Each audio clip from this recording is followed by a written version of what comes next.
Yeah, I know, really, right? It's pretty scary. I'm out of here. Oh. All right. Steve Cannon, everybody. Holy fuck, I didn't even know he was here. Well, if I knew... All right, an incensed love poem. Asinine thoughts and mindless shells of pervasiveness evade my minds and let them shatter against cold glass walls. So tiny are the confounded reaches of my thought that only the lonely can play, but who the fuck is counting on me to dandelion whine and cry about the spit on my forehead?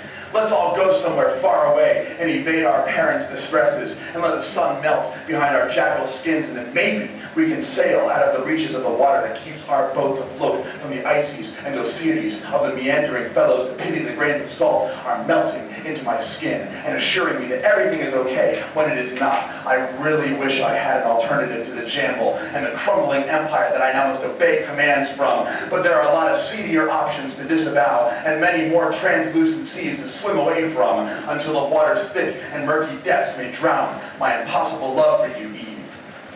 Put it that way and smatter this into oblivion.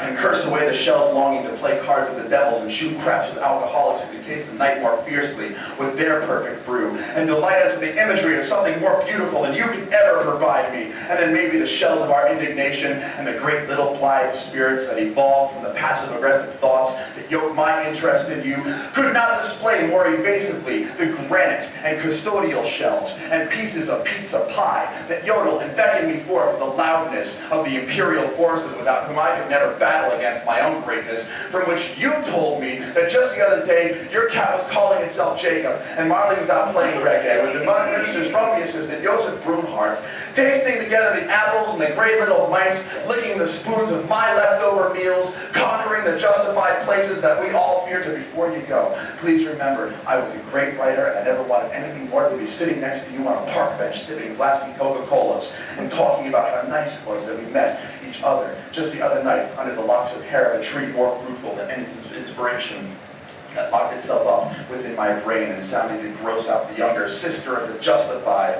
Before the waste of quiet little flesh that intrudes and propagates the imbeciles more slightly than just before the hour that ticks itself away from the very minute the more mighty souls have captured in their vast array of worthlessness and query that future events could not, ambassador, and colder nights could never between us evaporate the love we share. Good.